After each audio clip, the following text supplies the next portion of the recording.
묵상하도록 하겠습니다. 요한복음 18장 1절부터 12절까지 한 목소리로 성도님들 다 같이 한번 읽겠습니다. 시작. 예수께서 이 말씀을 하시고 제자들과 함께 기드론 시내 건너편으로 나가시니 그곳에 동산이 있는데 제자들과 함께 들어가시니라.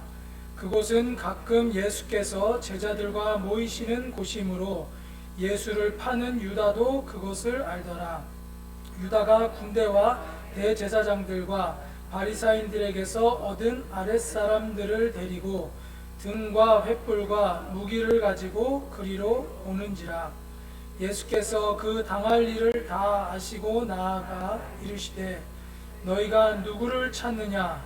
대답하되 나사렛 예수라 하거늘 이르시되 내가 그니라 하시니라. 그를 파는 유다도 그들과 함께 섰더라.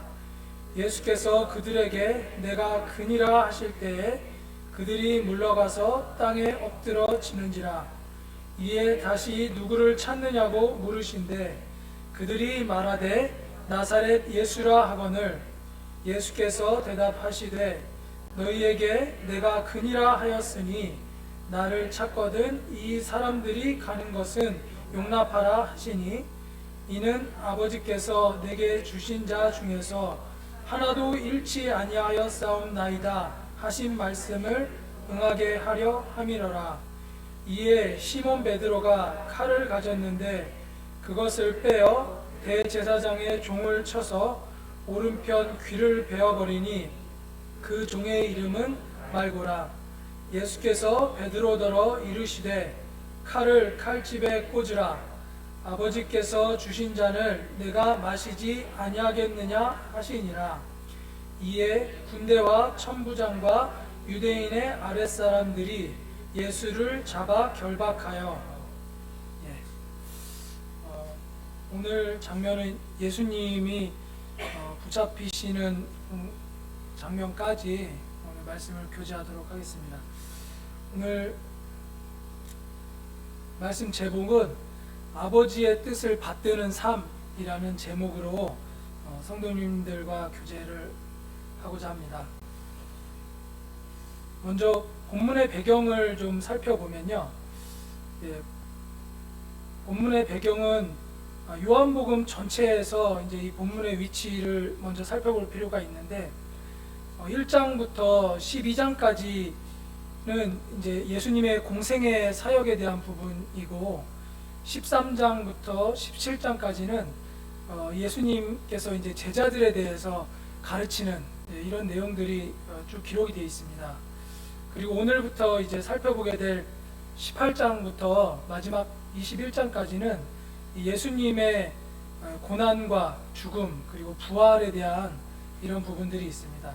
그래서 오늘 살펴볼 것은 이제 이 예수님의 고난과 죽음, 부활 이제 이 부분들을 이제 앞으로 살펴보게 되겠는데요.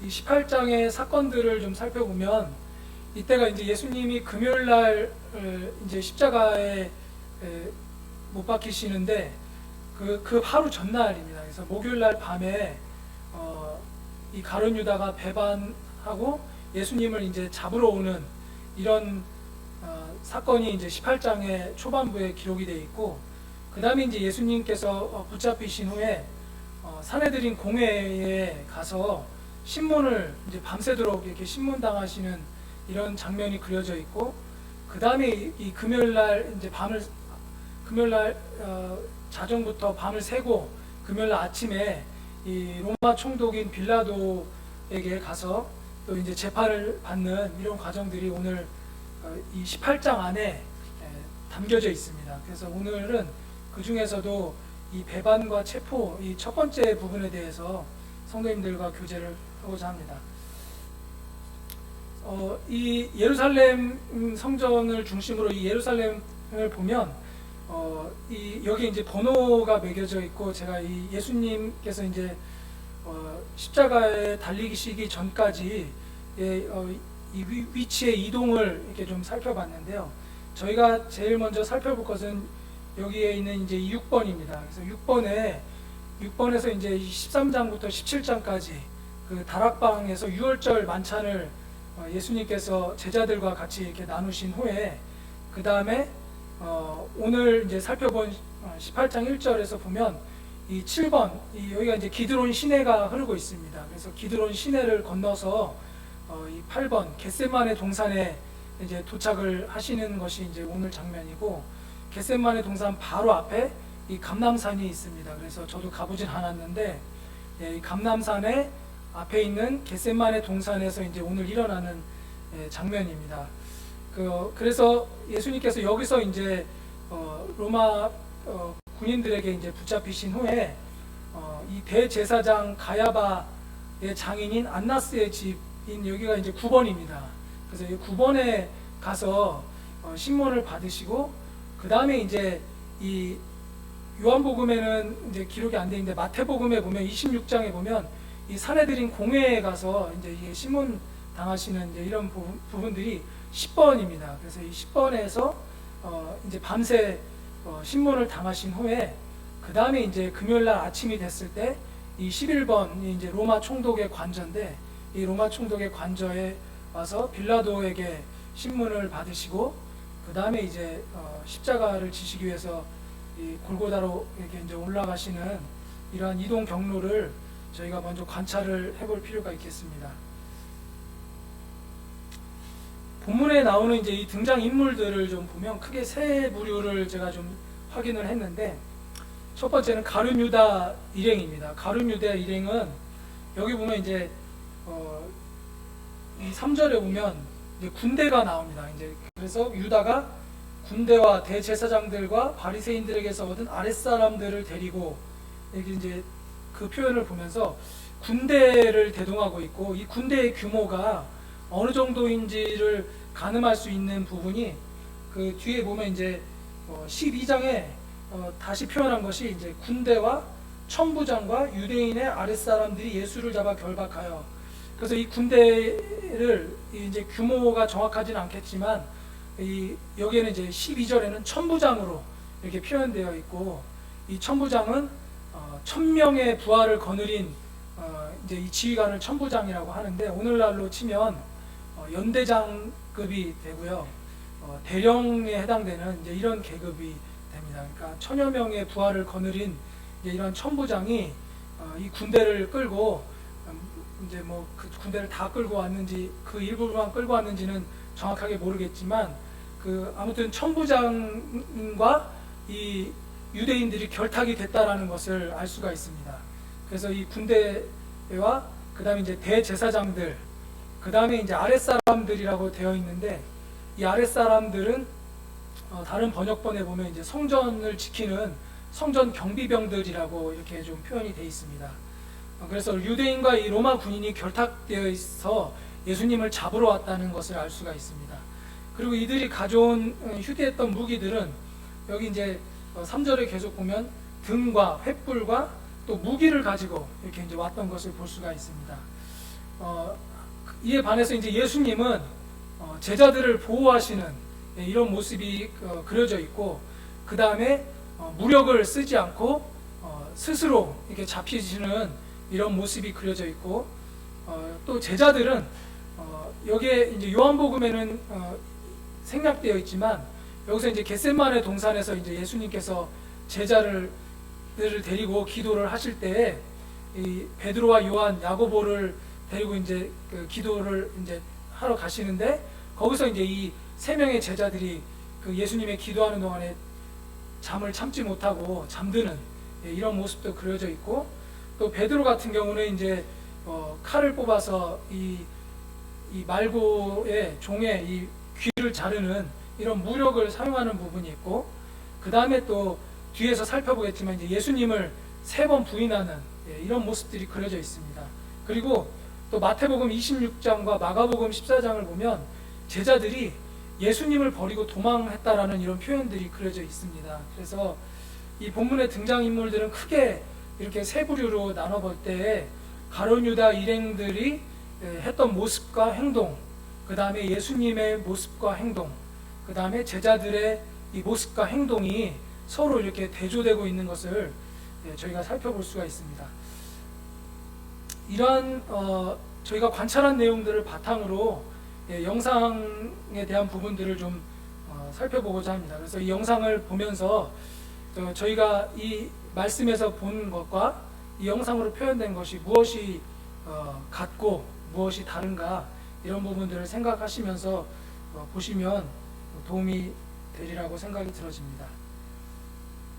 After Jesus had said this prayer, he left with his disciples and went across Kidron Brook.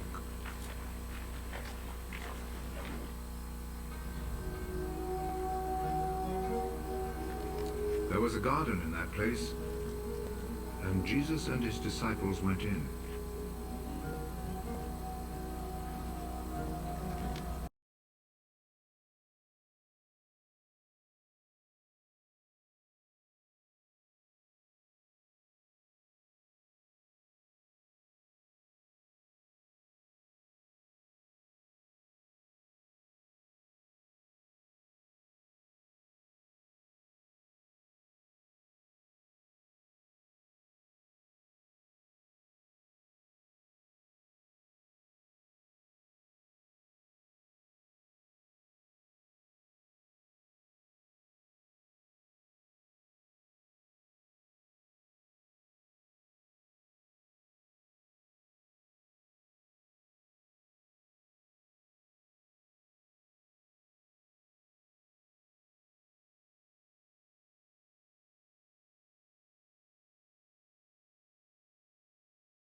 모습을 볼 수가 있습니다.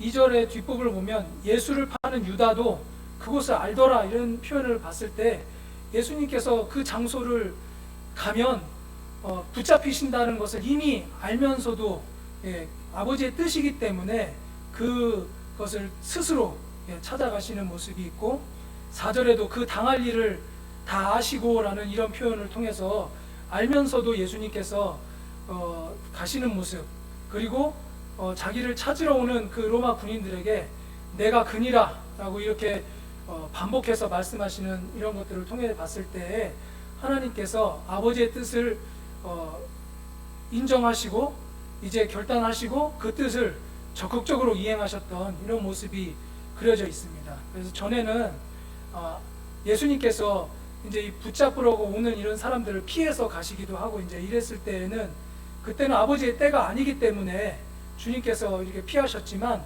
이제는 이것이 아버지의 뜻이라고 주님 분별하시고 나서는 이 뜻을 적극적으로 이행하셨던 예수님의 이런 모습을 저희가 살펴볼 수가 있습니다.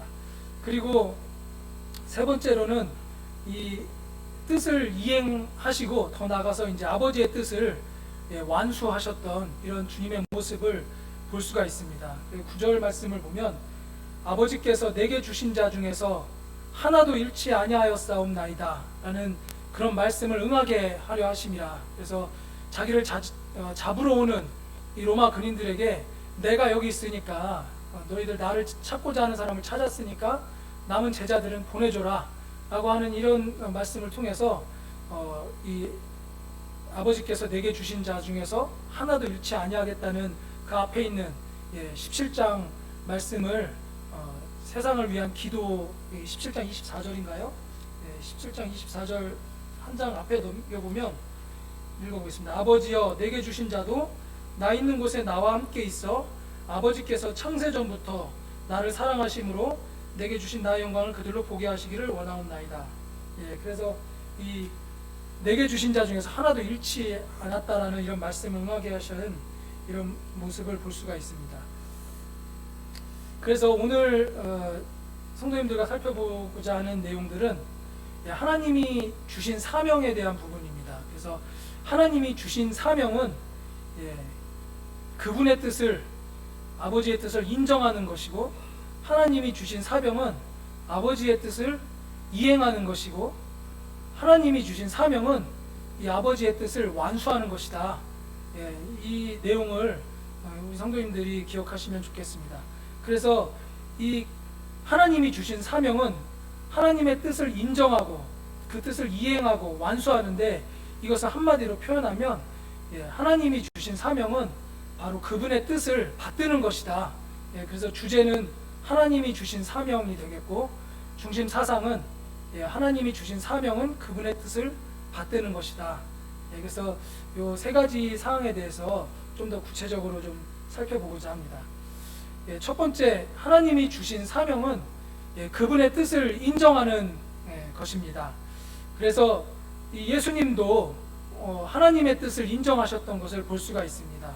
그래서 겟세마네 기도를 통해서 예수님께서 고백하셨던 것은 이 잔이 너무나 힘들고 어려운데 피하게 해달라고 기도하시지만 결국엔 나의 원대로 하지 마옵시고 아버지의 원대로 하옵소서, 이렇게 주님 앞에 고백하는 이런 내용들이 다른 복음서에 기록되어 있고, 그리고 또 아버지께서 주신 잔을 내가 마시지 아니하겠느냐 이렇게 고백하는 모습을 통해서 하나님의 뜻을 예수님도 인정하셨다는 것을 볼 수가 있습니다. 그래서 예수님을 믿는 우리 그리스도인들도 바로 이 하나님의 뜻을 인정하는 자세를 가져야 되겠습니다. 이 하나님의 뜻을 인정하는 자세를 가지기 위해서는 먼저 하나님의 뜻이 무엇인지를 분별해야 하는데, 그 하나님의 뜻이 무엇인지를 분별할 수 있는 방법은 말씀을, 결국엔 가장 기본적인 거지만 말씀을 묵상하고 또 주님께 기도하고 또 교회로 성도님들이 모여서 예배드리고 교제하고, 그 다음에 또 때로는 주님께서 어떤 환경을 허락하시거나 어떤 상황을 만드시고, 우연으로 일어나는 것들이 없잖아요. 그래서 이런 환경과 상황을 통해서 하나님께서 그 뜻을 나타내 보이시는 부분들도 생각해 볼 수 있습니다.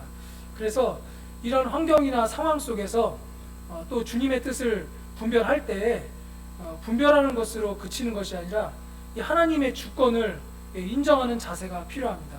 결국에는 나의 자아를 포기해야 되는 것이죠. 그래서 예수님도 십자가를 앞두고 정말 이 눈물이 그래서 피가 날 정도로 피와 땀이 이렇게 섞여 나올 정도로 너무나도 고통스러우셨지만 이것이 하나님의 뜻이라고 분별됐을 때 자신을 내려놓고 이 하나님의 뜻을 죽기까지 순종하셨던 이런 모습을 볼 수가 있습니다. 그래서 우리 그리스도인들도 이러한 주님의 모습을 본받아서 하나님의 뜻을 인정하는 자세를 가져야 하겠습니다. 그 다음에 두 번째는 이 하나님이 주신 사명은 그분의 뜻을 이행하는 것입니다. 오늘 본문에서도 살펴봤지만 예수님도 이 하나님의 뜻을 이행하셨던 것을 볼 수가 있습니다.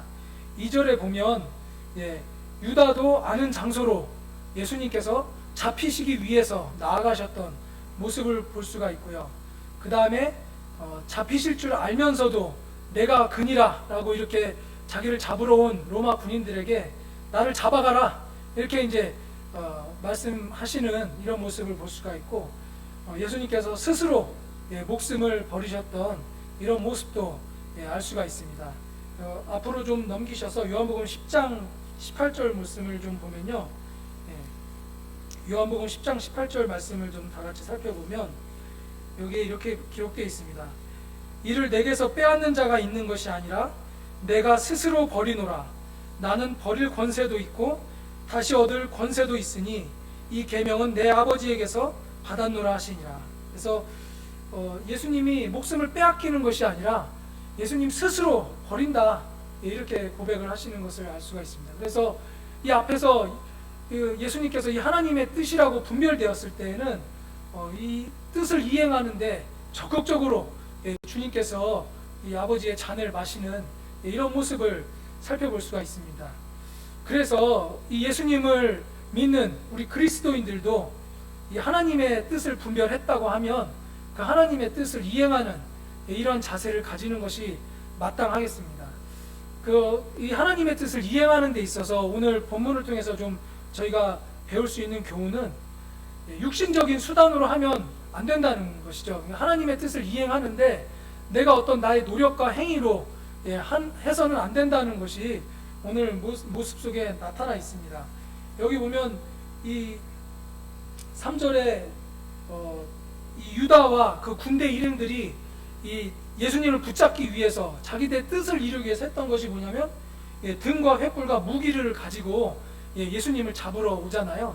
그래서 이런 육신적인 수단을 가지고 이제 예수님을 잡으러 오는 이런 모습들을 볼 수가 있고, 그 다음에 이제 이 10절과 11절에도 보면 시몬 베드로가 이 대제사장의 종인 말고의 귀를 자르는 칼집에서 칼을 뽑아서 하는 이러한 모습들도 육신적인 수단으로 이렇게 했던 모습을 보는데, 예수님께서는 이러한 베드로에게 칼집을 도로 꽂으라 라는 이런 말씀을 통해서 우리가 하나님의 뜻을 이행하는 데 있어서 나의 어떤 노력과 지혜와 어떤 이런 지식을 가지고 하면은 안 된다라는 교훈을 얻을 수가 있고, 또 하나는 예수님께서 보여주셨던 이러한 본을 따라서 하나님의 뜻이라고 분별되었을 때에는 적극적으로 이행하는 이러한 자세가 또 필요하다는 것을 교훈을 받을 수가 있겠습니다.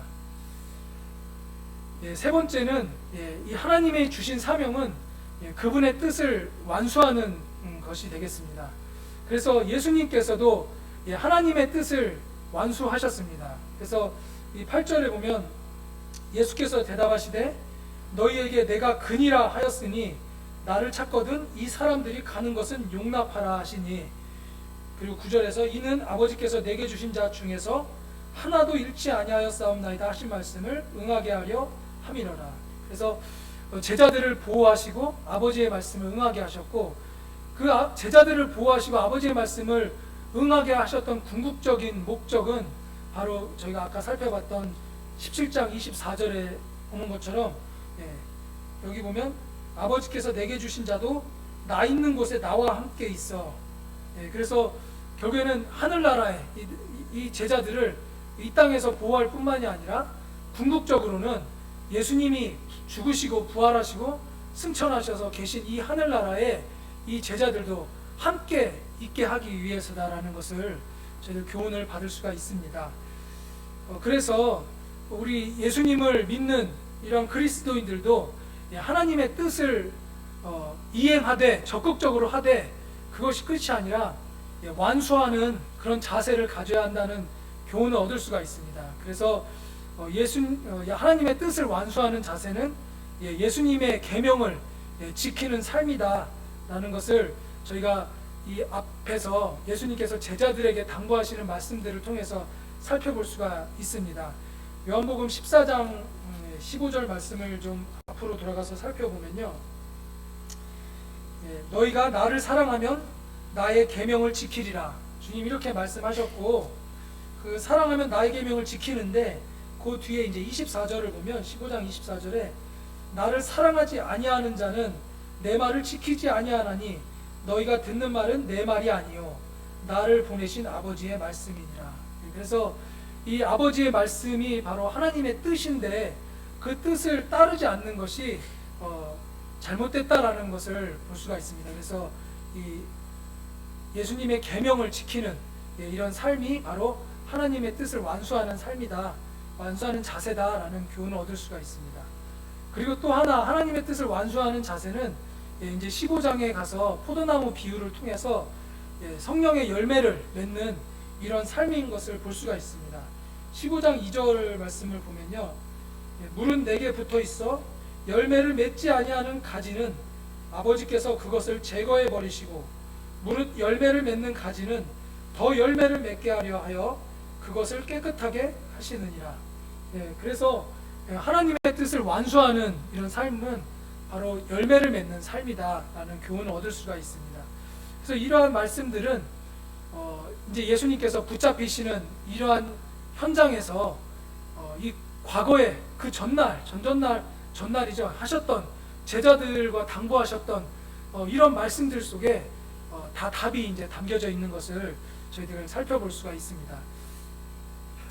그래서 하나님이 주신 사명은 이 그분의 뜻을, 하나님의 뜻을 받드는 것인데, 이 하나님의 뜻을 받든다라는 것을 구체적으로 살펴보면 이 하나님의 뜻이 무엇인지를 식별하고 분별하고 인정하는 것이 첫 번째 단계고, 그리고 나면 그 하나님의 뜻에 순종하고 적극적으로 이행하는 이러한 자세가 두 번째 단계이고, 그 다음에 세 번째는 이행하는 것으로 끝나는 것이 아니라 하나님의 뜻을 완수하는, 예수님께서 이 완수해 나가는 이런 모습을 통해서 우리 믿는 자들도 하나님의 뜻을 인정하고 적극적으로 이행하고 그리고 완수하는 이런 것이 바로 그분의 뜻을, 하나님의 뜻을 받드는 것이다, 이렇게 교훈을 얻을 수가 있겠습니다. 예수님께서는 선한 목자이시죠. 예수님은 선한 목자를 얘기를 하시면서 공생의 사역 동안에 선한 목자이심을 말씀을 하시면서 스스로 목숨을 버리는 부분도 말씀을 하셨습니다. 나는 선한 목자라. 선한 목자는 양들을 위하여 목숨을 버리거니와. 그래서 이 양들 이제 1차적으로는 그 현장에 있던 제자들을 위해서 목숨을 버리는 부분이지만, 궁극적으로는 십자가에서 죽으시고 온 인류의 이 죄를 대속하심으로 인해서 온 인류, 예수님을 믿는 이러한 자들을 위해서, 온 인류를 위해서 목숨을 버리는 선한 목자이신 예수 그리스도를 저희들 살펴볼 수가 있겠습니다. 이제 뒤에서 이제 계속 살펴보겠는데, 예수님께서 그러면 왜 죽으셨는가, 이런 부분에 대한 교훈을 말씀을 또 다른 부분을 묵상하다가 좀 생각이 났는데, 베드로전서 3장 18절 말씀입니다. 성도님들 다 같이 한번 읽어보겠습니다. 시작. 그리스도께서도 단번에 죄를 위하여 죽으사 의인으로서 불의한 자를 대신하였으니 이는 우리를 하나님 앞으로 인도하려 하심이라. 육체로는 죽임을 당하시고 영으로는 살리심을 받으셨으니. 그래서 예수님께서 왜 죽으셨는가를 한마디로 표현한다면 바로 우리를, 여기 계신 사람들, 저를 포함한 죄인들을 하나님 앞으로 인도하기 위해서 예수님께서 죽으셨다라는 것을 베드로전서 말씀을 통해서 저희가 살펴볼 수가 있습니다. 이번 주 토요일과 또 일요일에 이 복음 전도 집회를 개인 상담으로 이렇게 이제 진행을 하면서 저희가 이제 9분의 구도자를 놓고 기도 중에 있습니다. 저희가 이렇게 기도하고 또 복음 집회를 계획하는 것은 바로 이 말씀에처럼 하나님 앞으로 인도하기 위해서 예수님께서 이미 다 해놓으신 이러한 일들을 그분들에게 알려주고 함으로써 하나님 앞으로 인도하기 위해서라는 것을 살펴볼 수가 있습니다. 그래서 여기 나와 있는 구도자분들의 이름을 성도님들 기억하시고 또 같이 기도하시면 좋겠습니다. 그날 이제 오후 2시부터 이제 진행을 할 텐데 그 일정에 대한 부분들을 좀 계획을 하고 있습니다. 그래서 이 시간표들이 좀 짜지고 하면 조금 더 구체적으로 좀 성도님들 말씀드리고 준비할 수 있도록 하겠습니다. 이상으로 오늘 말씀 이제 마치도록 하겠습니다.